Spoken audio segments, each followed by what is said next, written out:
नमस्ते दोस्तों, स्वागत है आपका अपना चैनल लर्निंग अड्डा विद प्रीतम में। तो लर्निंग अड्डा विद प्रीतम आप लोगों के लिए जीआईबी का कोर्स टोटल लेके आया है, जिसमें आप लोगों को जीआईबी का जो तीनों सब्जेक्ट है उसका वीडियो यूनिट वाइज आप लोगों को मिल जाएगा। तो आज सबसे पहले हम लोग बात करने वाले हैं मॉड्यूल ए का जो यूनिट 1 और यूनिट 2 के बारे में। ठीक है, उससे पहले दोस्तों मैं आप लोगों को बोल देता हूँ, आप लोगों का ये वीडियोस देखने के बाद कॉन्सेप्चुअल क्लियरिटी जो है वो बहुत अच्छे से हो जाएगा। उसके बाद आप लोग अगर शॉर्ट नोट्स या एमसीक्यू चाहिए, इसके लिए नीचे डिस्क्रिप्शन का लिंक में टेलीग्राम का लिंक दिया हुआ है, तो उसमें आप लोग जाके लर्निंग अड्डा विद प्रीतम का जो टेलीग्राम चैनल है उसमें आप लोगों को टोटल शॉर्ट नोट्स जीआईबी का रिलेटेड मिल जाएगा। उसमें आप लोगों को एमसीक्यू मिल जाएगा, सब कुछ मिल जाएगा। आप लोग वो चैनल को प्लीज़ सब्सक्राइब कर लीजिए और ये वीडियो को अच्छे से देखिए, तो आप लोगों के लिए जीआईबी पास करना बहुत ही ईजी हो जाएगा दोस्तों। तो चलिए चलते हैं आज हम लोगों का फर्स्ट वीडियो में। तो आज का जो सबसे पहला मॉड्यूल ए है, वो मॉड्यूल ए में आप लोग देख सकते हैं सबसे पहले इंडियन फाइनेंशियल सिस्टम। ठीक है, तो मॉड्यूल ए का अंडर में जो यूनिट 1 है, यूनिट 1 में हम लोग देख सकते हैं सबसे पहला कौन सा है, financial system, Indian financial system and overview. तो उसमें इंडियन फाइनेंशियल सिस्टम क्या होता है, कैसे होता है, उसका थोड़ा ओवरव्यू हम लोगों को जानने को मिलेगा। तो सबसे पहला जो कॉन्सेप्ट दोस्तों यहाँ पे है वो आपका आता है, एक्चुअली ये फाइनेंशियल सिस्टम होता क्या है और ये कैसे रन करता है। तो चलिए उसको हम लोग ये यहाँ पे जो चार्ट दिया हुआ है उसके माध्यम से देखते हैं एक बार, कि यहाँ पे जो सरप्लस सेक्टर के है वो क्या करता है, उसके पास एक्सेस ऑफ मनी रहता है, तो वो इसीलिए वो मनी को फाइनेंशियल इंटरमीडिएट जैसा बैंक, एफआई वो सबको दे देता है। और नीडी सेक्शन जो है वो लोगों को पैसा का ज़रूरत है, तो वो लोग क्या करता है, फाइनेंशियल इंटरमीडिएट से पैसा लेता है, जैसे बैंक, एफआई है वो लोगों से पैसा लेता है। वो जो एक सिस्टम है उसको टोटल बोलते हैं हम लोग फाइनेंशियल सिस्टम। तो अभी हम लोग एक एग्जाम्पल के साथ उसको समझते हैं दोस्तों। तो देखिए मैं आप लोगों को बोलता हूँ, जैसे यहाँ पे आप एक बैंक पकड़ लीजिए। ठीक है, ये हो गया बैंक जो फाइनेंशियल इंटरमीडिएट का काम करता है, और ये हो गया आपका, सोचिए कोई एक इंडिविजुअल है, उसके पास 100 रुपये है, लेकिन उसका खर्चा अभी हुआ 50 रुपये ही, तो बाकी 50 रुपये उसके पास बचा है हुआ है, तो वो क्या करेगा, बैंक को दे देगा। और यहाँ पे बी एक पर्सन है जिसका खर्चा है आपका 100 रुपये, लेकिन उसके पास पैसा है कितना, 50 रुपये, तो उसको 50 रुपये चाहिए, तो वो 50 रुपये क्या करेगा, वो बैंक से एज ए लोन हिसाब से लेगा। तो उसमें बैंक का काम क्या हुआ कि सरप्लस सेक्शन से पैसा लिया है एज ए डिपॉजिट और लोन दिया है आपका नीडी सेक्शन को एज ए लोन। ठीक है, तो वही जो सिस्टम होता है उसको ही हम लोग बोलते हैं फाइनेंशियल सिस्टम। तो उसका चलिए एक बार जस्ट हम लोग उसका जो डेफिनेशन है उसको थोड़ा एक बार देख लेंगे, ऐसे कुछ इम्पोर्टेंट नहीं है, फिर भी हम लोग उसमें एक बार देख लेते हैं तो और अच्छे से आप लोगों को पता चल जाएगा। फाइनेंशियल सिस्टम का financial system means the structure that mobilize capital from surplus sector. देखिए वो कैपिटल मोबिलाइज करता है सरप्लस सेक्टर से, और एलोकेट और डिस्ट्रीब्यूट किस में करते हैं, आपका नीडी सेक्शन में वो एलोकेट और डिस्ट्रीब्यूशन कर देते हैं, तो वही होता है फाइनेंशियल सिस्टम। ठीक है दोस्तों, तो अभी हम लोग देखते हैं फाइनेंशियल सिस्टम का कितना टाइप्स होता है। तो सबसे पहले आप लोग फाइनेंशियल सिस्टम का यहाँ पे देख पाओगे, एक टाइप हो गया आपका जो बैंक होता है, वो सबसे इम्पोर्टेंट है फाइनेंशियल सिस्टम में, one of the most important होता है आपका जो बैंकिंग सिस्टम है वो। उसके बाद आपका कैपिटल मार्केट आता है। एक्चुअली दोस्तों कैपिटल मार्केट को लेके हम लोगों का मॉड्यूल ए में ही एक पूरा चैप्टर है, हम लोग उसमें अच्छे से समझेंगे वहाँ पे कि कैपिटल मार्केट क्या होता है, कैसे रेगुलेट करता है। बस अभी हम लोगों को जानने का ज़रूरत है कि कैपिटल मार्केटिंग का जो रेगुलेटरी अथॉरिटी है वो बस सेबी है। ठीक है, और उसके बाद आपका आता है फाइनेंशियल सिस्टम का और इम्पोर्टेंट दो है, इंश्योरेंस और पेंशन, वो भी फाइनेंशियल सिस्टम का अंडर में आता है। तो अभी जो सेंट्रल बैंकिंग अथॉरिटी है, सेंट्रल बैंकिंग अथॉरिटी कौन है, आरबीआई। जितना भी इंडिया का बैंकिंग सिस्टम है वो सब कौन उसको मॉनिटर कर रहा है और कौन उसको चला रहा है, वो सिर्फ आरबीआई, उसको टोटल अथॉरिटी है आरबीआई के पास कि जितना बैंक है इंडिया में सब बैंक को चलाने का अथॉरिटी और जितना रूल्स एंड रेगुलेशन सब आरबीआई डिसाइड करता है। वैसे ही कैपिटल मार्केट का जितना रूल्स एंड रेगुलेशन और कैपिटल मार्केटिंग का जो मॉनिटरिंग होता है वो टोटल सेबी के पास होता है, security exchange board of India. और हम लोग इंश्योरेंस का देखते हैं, इंश्योरेंस का जितना रेगुलेटरी है, मीन्स जो रेगुलेशन करता है इंश्योरेंस को, वो होता है आपका IRDA, और पेंशन को रेगुलेट करता है PFRDA। ठीक है दोस्तों, तो अब हम लोग देखते हैं जो RBI है उसका एक टोटल हम लोग ओवरव्यू ले लेते हैं कि कैसे काम करता है नॉर्मली। तो सबसे पहले RBI एस्टेब्लिश्ड हुआ 1935 में, अप्रैल 1, 1935।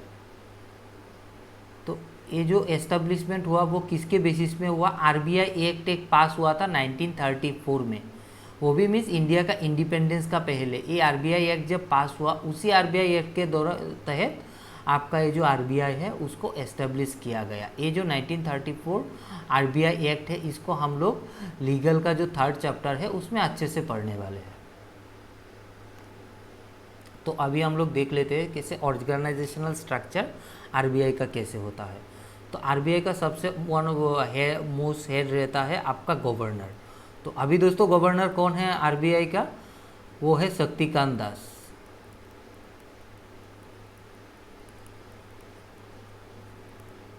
और उसके अंडर में रहता है 4 डेप्यूटी गवर्नर।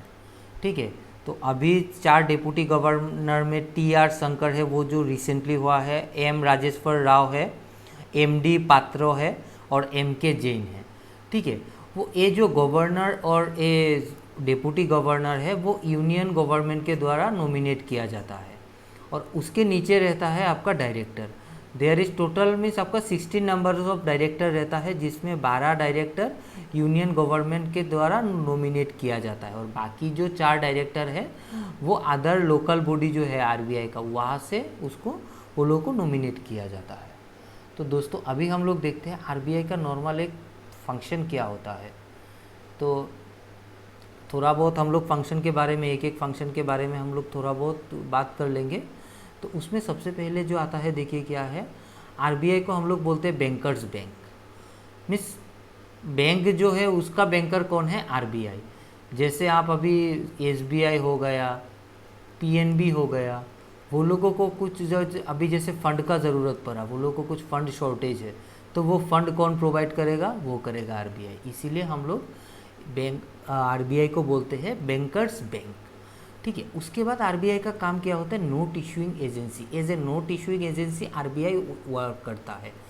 1 रुपये का कॉइन को छोड़ के बाकी जितना भी नोट्स एंड सब है वो सब आपका प्रिंटिंग होता है RBI से। वो हम लोगों को सबसे पहले ध्यान देना चाहिए। जितना है सब RBI का टोटल 4 है आपका प्रिंटिंग स्टेशन, उसमें वो नोट्स प्रिंटिंग करते हैं। ठीक है दोस्तों, एक one of the most important work है RBI का। तो उसके बाद क्या होता है, RBI जो है वो प्राइस स्टेबिलिटी मैनेज करता है।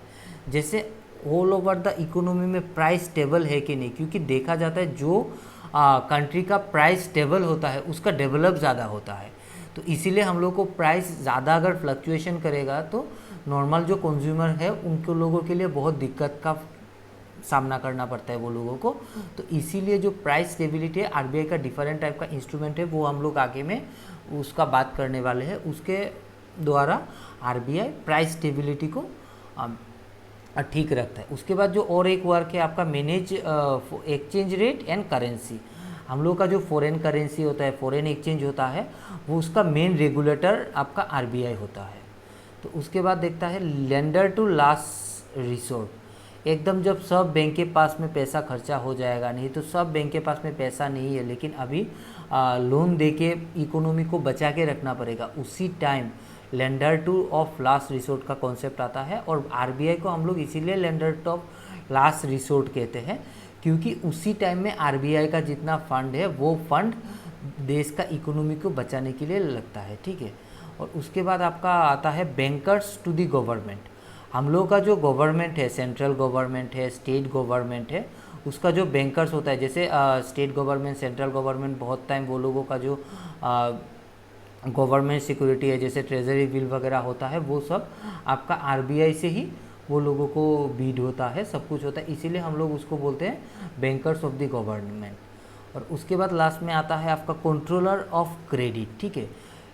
ऑल इंडिया में जो क्रेडिट का जो सिस्टम चल रहा है, जैसे जो सब लोन वगैरह होता है, क्या होता है, वो सब each and everything different type का रूल्स के द्वारा आरबीआई कंट्रोल करते हैं, तो इसीलिए उसको कंट्रोलर ऑफ द क्रेडिट भी बोला जाता है। तो ये एक आपका दोस्तों एक ओवरऑल आइडिया हो गया आरबीआई का फंक्शन के बारे में। आप लोग थोड़ा नोट्स को थोड़ा देख लेंगे तो आप लोगों का आइडिया और अच्छा हो जाएगा इसमें।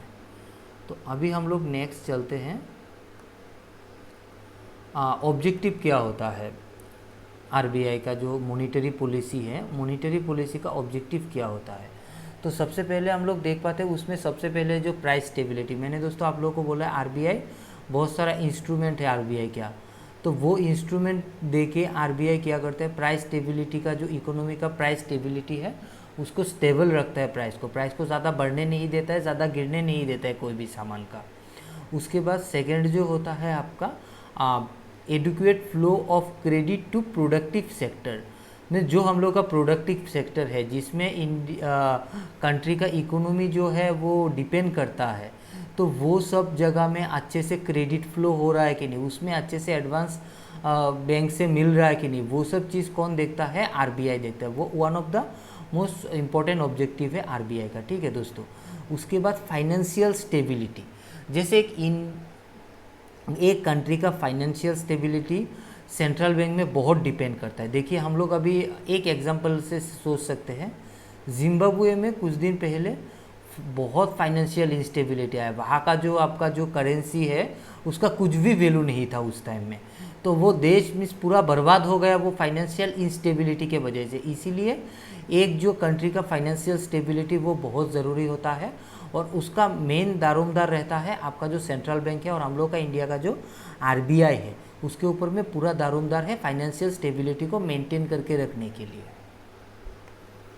तो अभी हम लोग देखते हैं, जो हम लोग अभी इतना देर इंस्ट्रूमेंट का बात कर रहे थे कि प्राइस स्टेबिलिटी को और लिक्विडिटी को ठीक रखने के लिए जो इंस्ट्रूमेंट है, वो इंस्ट्रूमेंट का हम लोग अभी देखते हैं कि वो इंस्ट्रूमेंट आरबीआई कैसे यूज़ करता है, कैसे यूज़ करके लिक्विडिटी को आरबीआई मेंटेन रखता है कि फाइनेंशियल कभी भी मिस इंस्टेबिलिटी ना हो और प्राइस का बहुत ज़्यादा फर्क ना हो, मिस ज़्यादा प्राइस का फ्लक्चुएशन ना हो, वो चीज़ के लिए। तो उसमें हम लोग दोस्तों देख सकते हैं कि डायरेक्ट इंस्ट्रूमेंट है वो आरबीआई के पास डायरेक्ट इंस्ट्रूमेंट है दो, सीआरआर और SLR, cash reserve ratio and statutory liquidity ratio.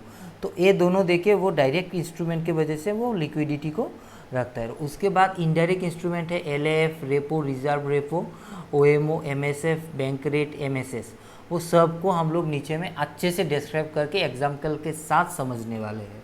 तो चलिए देखते हैं। सबसे पहले डायरेक्ट इंस्ट्रूमेंट में जो आता है आपका कैश रिजर्व रेशियो। तो कैश रिजर्व रेशियो दोस्तों क्या होता है, कैश रिजर्व रेशियो होता है हर बैंक को, जितना बैंक है सब बैंक को एक पोर्शन जो है वो डिपॉजिट का एक पोर्शन उसको आरबीआई के पास एज ए कैश जमा रखना पड़ता है, उसको हम लोग बोलते हैं कैश रिजर्व रेशियो। ठीक है, एक बार हम लोग डेफिनेशन देख लेते हैं। Quantum of cash that banks required to keep with RBI as a proportion of their NDTL. ठीक है दोस्तों, ये जो एनडीटीएल है उसको हम लोग आगे का चैप्टर में अच्छे से पढ़ने वाले हैं। अभी आप लोग जस्ट याद रख दीजिए, हम लोग का बैंक का जो टोटल डिपॉजिट होता है उसको हम लोग एनडीटीएल बोलते हैं। ठीक है, फॉरेन डिपॉजिट को छोड़ के बाकी जो है वो डिपॉजिट उसको हम लोग नेक्स्ट में अच्छे से पढ़ने वाले हैं दूसरे सब्जेक्ट में। ठीक है, तो अभी उसका मैं एक एग्जांपल देके आप लोगों को समझाता हूँ। जैसे आप अभी सोचिए एसबीआई का टोटल डिपॉजिट है 100 करोड़ रुपये, तो 100 करोड़ रुपये में अभी का जो करंट सीआरआर है, कैश रिजर्व रेशियो है, वो है आपका 3%। तो 10 करोड़ रुपए में 3 करोड़ रुपए एसबीआई को मेंटेन करना पड़ेगा आरबीआई के साथ। आरबीआई के साथ में एसबीआई का एक अकाउंट होगा, वो अकाउंट में हमेशा उसको 3 करोड़ रुपए रहना चाहिए as a cash reserve ratio.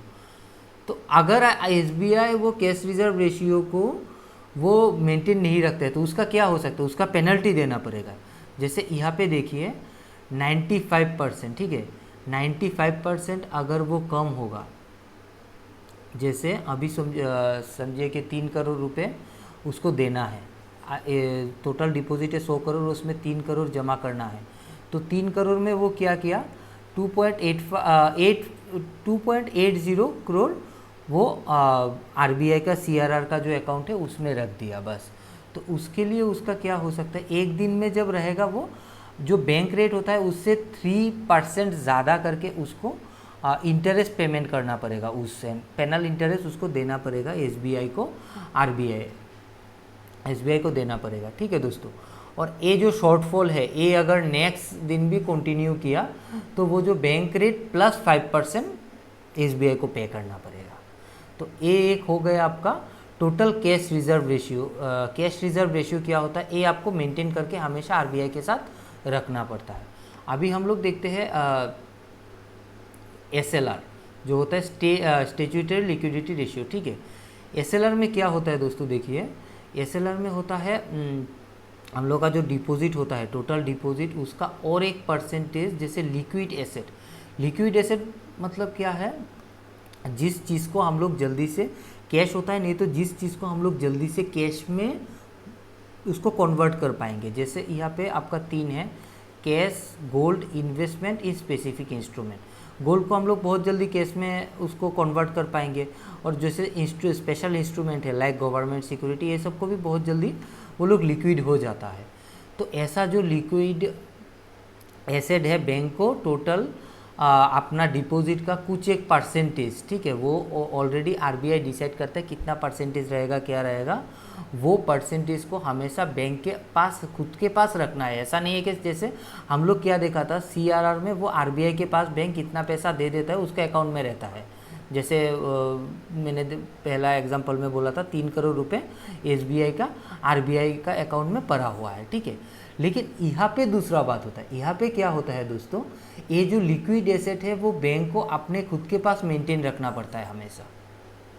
ठीक है, तो उसमें देखते उसमें भी सेम तरीके का ही पेनल्टी चार्ज होता है। अगर मेंटेन नहीं कर पाता है एक दिन के लिए तो उसको बैंक रेट प्लस 3% का चार्ज हो जाता है पेनल इंटरेस्ट, और अगर एक दिन से ज़्यादा हुआ तो बैंक रेट प्लस 5% उसमें इंटरेस्ट लग जाता है।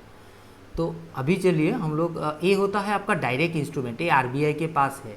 जैसे अभी आपका सीआरआर है, अभी जो मैं आपको बोलूँगा जो सीआरआर का रेशियो है वो है 3%। ठीक है, और आपका जो एसएलआर है 18%। ठीक है दोस्तों, तो इसमें हम लोग क्या देखा, जैसे कोई एक बैंक के पास 100 करोड़ का डिपॉजिट है, तो वो 100 करोड़ पहले अगर ऐसा कुछ नहीं होता, वो 100 करोड़ टोटल दूसरा आदमी को लोन दे सकता था, या दूसरा सेक्टर में वो इन्वेस्ट कर सकता था, या कुछ भी लोन टाइप का दे सकता। लेकिन अभी क्या हुआ, ये सीआरआर और एसएलआर की वजह से 21% में वो लोग कुछ नहीं कर सकता है।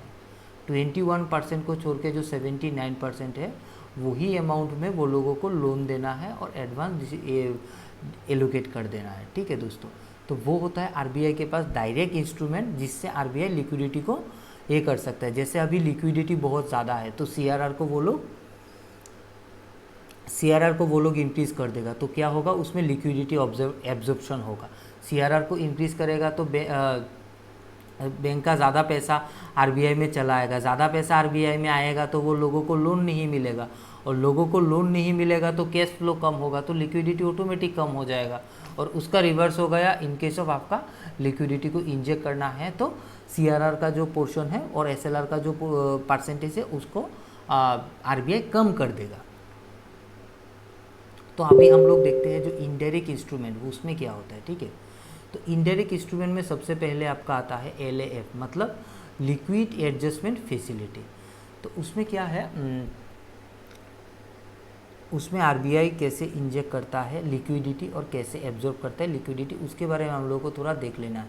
एक होता है रेपो को देके वो लिक्विडिटी को इंजेक्ट करता है। एक होता है रिजर्व रेपो, उसको देके वो लिक्विडिटी को एब्जॉर्ब कर लेता है। जैसे लिक्विडिटी अभी बढ़ गया मार्केट में, ठीक है, मीन्स बहुत सारा कैश का फ्लो हो रहा है, तो क्या होगा, लिक्विडिटी को एब्जॉर्ब करना पड़ेगा कि लिक्विडिटी ज़्यादा ना बढ़ जाए।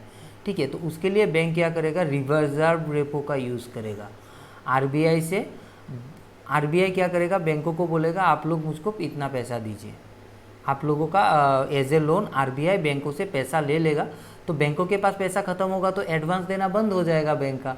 एडवांस मीन्स बंद नहीं होगा, एडवांस कम हो जाएगा एडवांस देना, तो ऑटोमेटिकली कैश फ्लो जो है टोटल इकोनॉमी में वो भी कम हो जाएगा। अभी जैसे कैश फ्लो कम है तो कैश फ्लो बहुत ज़्यादा कम हो गया, कैश फ्लो को थोड़ा बढ़ाना है प्राइस स्टेबिलिटी को ठीक रखने के लिए। तो उस टाइम में क्या करेगा बैंक, आरबीआई बैंक को बोलेगा कि आप लोग मुझको लोन दे दीजिए, आप लोग मुझको लोन दे दीजिए कि मुझको वहाँ पे लिक्विडिटी को कम करना है।